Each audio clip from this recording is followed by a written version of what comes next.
Good morning, bayang karerista. Ito na naman ako, nagbabalik para magbigay ng mga aking kursyonada for today's racing August 4, San Lazaro Leisure Park. Start time 4 p.m. For today's racing, meron tayong 9 races. Ayun, medyo pangit yung mga nakursyonadahan natin kahapon. Pasensya na, sana makabawi tayo ngayong araw ng karera. Maraming salamat sa lahat ng mga sumusuporta at susuporta pa. Sa mga new subscribers natin, maraming salamat.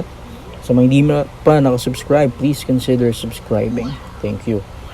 So start na tayo. Sa race 1, start ng first winner take all. Dito, meron tayong 12 entries. Dito, tingin ko, madidominate ni Parokya ni Paolo ang bentahan. Last run nito, na-upset siya ni Stripe of Pink. Stripe of Pink ang tumalo sa kanya, nabalikan pa siya.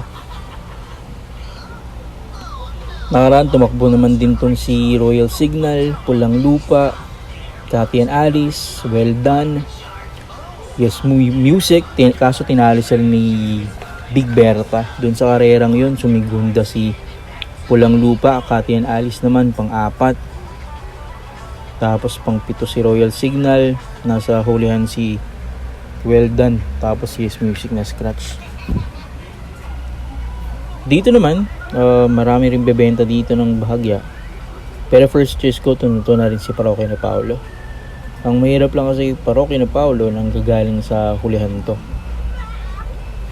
Pero tingin ko kung makakaremate ng maayos, tingin ko kayang-kaya na manalo mamaya. So dito na rin ang aking first choice, Parokya ni Paolo. Second choice ko dito, itong si 115 na sasakyan ni RC Suson. Tingin ko wala masyado mabilis bukod sa kanila ni Sweet City. Tingin ko pwedeng iuna to. And walang gaanong mabilis eh. Para sa akin, malaki yung chance ng manalo dito. So second choice ko yun, si 115. So dito, dalawa lang ako. Parokya ni Paolo and 115. Okay, race 2 na tayo. Start ng first pick 5. Dito naman sa race 2, meron tayong 6 entries. 1,500 meters ang tatakbuhin. Ayan, tumakbo na karaan si Hills Magic, Refuse to Lose. Tinalo sila doon ni Will to Win. Kakain Bachi, galing sa panalo to. Tinalo naman ito sila sila Golden Double, sila Messi. Fort McKinley, tumakbo rin to. Most recent run nito kala Speeding Hero. Doon naman pang-7 siya. Dito sa karerang to, feeling ko kayang-kaya pang manalo ni Kakain Bachi. Walang gaanong mabilis bukod kay Headmastership. Pwedeng isunod, pwedeng mauna. Tingin ko one-sided pa ito mamaya eh. Kung may upset potential dito si Shari Baby, pero tingin ko para sa akin hindi tatalunin dito si Kakain Bachi. Mabuti yung tinatakbo ng kabayo. So dito, solo ko na yan, Kakain Bachi. Okay, race 3 na tayo. Start ng second winner take all.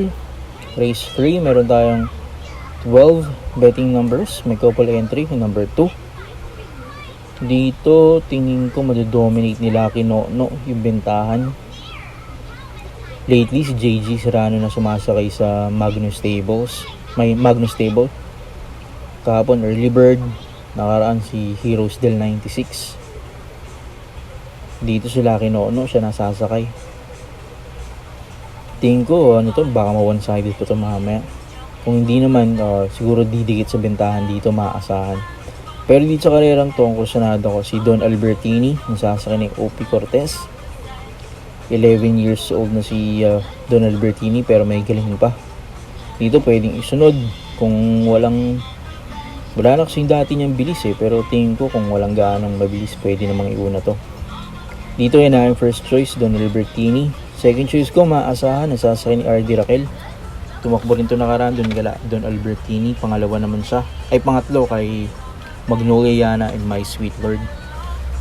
Kung hindi ganun kalayo yung pwesto nito ni maasahan, malaking chance makaremate. So yun ang aking second choice, maasahan. At isasama ko dito bilang aking third choice itong 2&2A Trustworthy Inocare. Isang bandera, isang deremate. Diyan ako sa tatlo. Don Albertini, maasahan, and 2-2-8.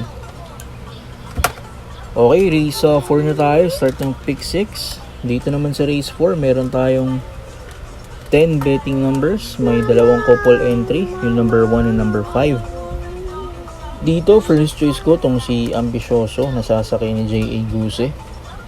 Tumakbo to sa stakes race na nakaraan. Kalaban sila Lavi Dior. Dun sa karera na yun, pang-anim siya.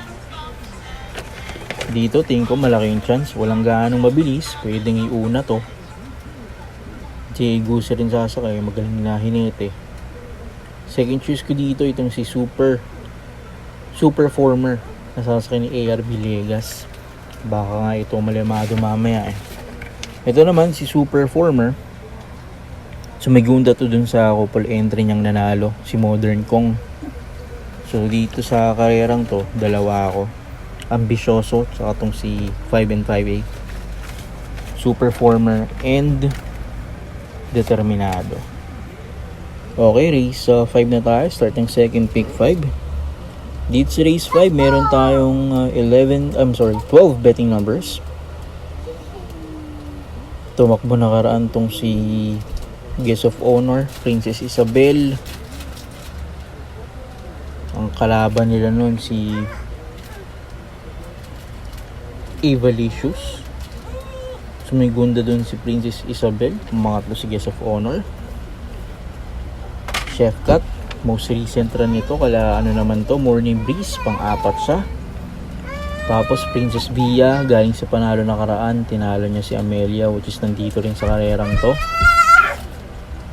Dito naman sa race number 5, dito ako sa number 5 na si Chef Cat, sasakay ni E.G. Guerra. Gamay niya tong kabayong to, ganda rin ang tinakbo nakaraan, pumang-apat siya kala Morning Breeze. Bago matalo ng dalawang sunod to, nanalo to, same rider. Tingin ko malaki yung chance niyang manalo. So yan ang aking first choice, Chef Cat. Second choice ko dito, itong number 6 na si Filipino Emperor, nasasakang JP A. Guse.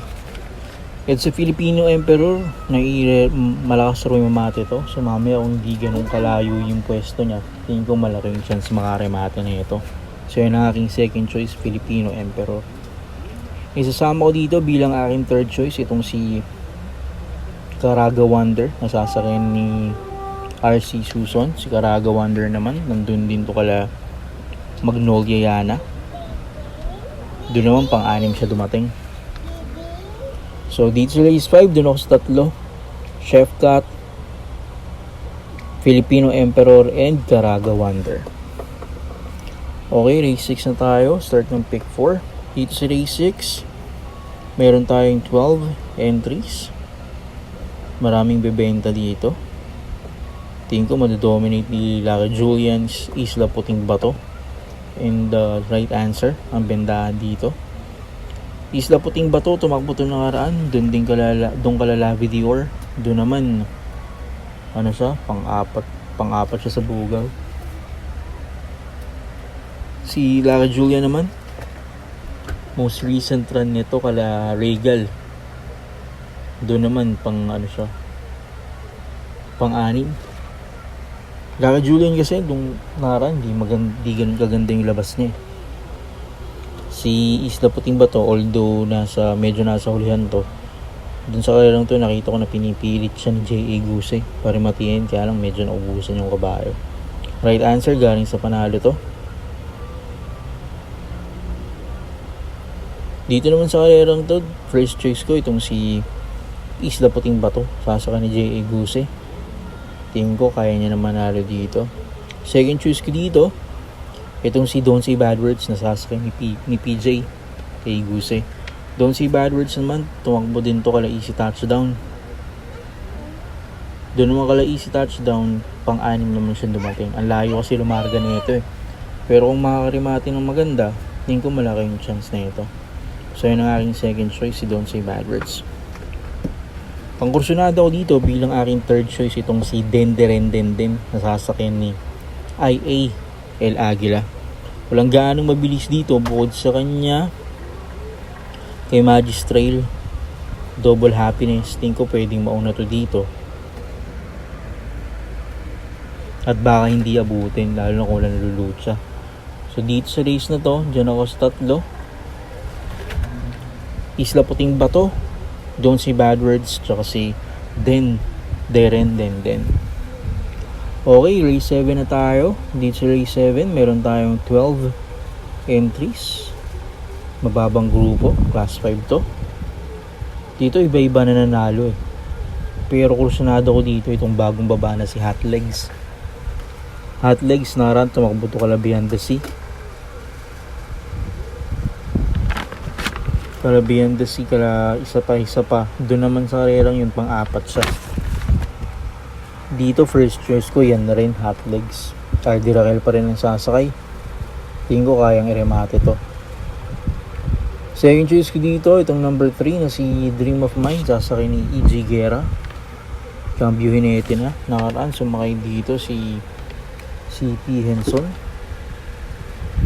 Bagong ano rin to, Cambio Hinete. So dito tingin ko mas malaki yung chance ng manalo. Ay, si CS pare pala ang sumakay sa kanya kararaan. So ngayon ang sasakay E.G. Guerra. Pwedeng isunod lang. Tingin ko mas malaki yung chance ng manalo dito. So yun ang aking second choice, si Dream of Mine. Third choice ko dito, itong si Princess Winnet na sasakay ni JD Flores. Si Princess Winnet, ang most recent run nito kala Action Rules din.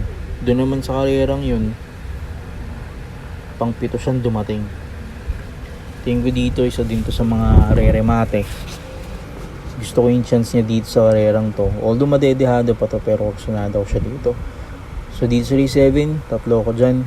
Hot Legs, Dream of Mine, tsaka tong si Princess Winnet.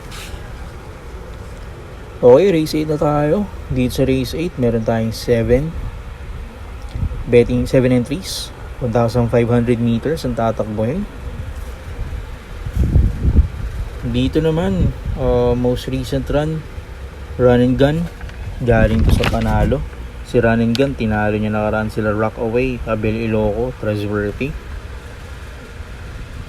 Tapos ito namang number 2 na si Sizzling Hot and si Concepcion, galing dito sa talo naman kala Speeding Hero, tumakbo sila doon. Kaya lang dito mimbang parehas. Ito si Kapayapaan, sumingunda to kay Rahabago. Bonnie Avenue naman, tumakbo rin to. Kay Kala Heroes del 96 naman, doon naman pang-anim siya. 5 del Drain ko naman, tumakbo din to. Hindi ko na maalala kung sino yung kung saan tumakbo. Pero dito, alam ko nanalo to. 5 del Drain ko, may clean karera lang yun eh. Tapos after nun natalo siya, kala Easy Landing. Dito sa karerang to, tingin ko medyo maraming bebenta dito. Although madidominate nila Kapayapaan tong bentahan. Dito first choice ko, Kapayapaan na rin. 1,500 meters ang tatakbuhin, so angkop sa kanya yung distansya. Second choice ko dito, itong number 4 na si Bonnie Avenue, sasakay ni E.G. Guerra. Pwedeng maisunod lang tong kabayong to, kasi magkakaroon na rin dito, iikot lang, tsaka Concepcion. So tingin ko magandang chance nito mamaya. At isasama ko dito bilang aking third choice, ito baka makadehado kasi ito si Sizzling Hot. Makapwesto na maganda ito mamaya, tingin ko malaking chance. So dito ako sa tatlo, Kapayapaan, Bonnie Avenue, Sizzling Hot. Okay, race 9 na tayo. Last race of the day. Dito naman sa race number 9, meron tayong 12 entries. 1,400 meters ang tatakbuhin. Tinanggal mo Dito kursunado ko itong number 10 na si Diwalwal, sasakay ni A.R. Villegas. Tumakbo to nakaraan kala Regal, doon naman pangatlo siya. Dito first choice ko Diwalwal. Second choice ko dito itong si Sultanov, Nasasakyan ni JB Guse bago pinahinga to, nanalo to. So yan ang aking second choice, si Sultanov. Third choice ko itong si Alonso Hall, nasasakyan ni RG Fernandez. Pwedeng mauna, kung hindi naman isusunod lang to. Tingin ko malaking chance niya manalo. So dito sa race na yun, tatlo ako. Diwalwal, Sultanov, Alonso Hall. So yun ang mga aking kursunada for today's racing. Wednesday, August 4. Sana'y magsitama tayong lahat. Good luck sa pananaya mamaya. At maraming salamat sa lahat mga sumusuporta at susuporta pa. Salamat sa inyo and stay safe.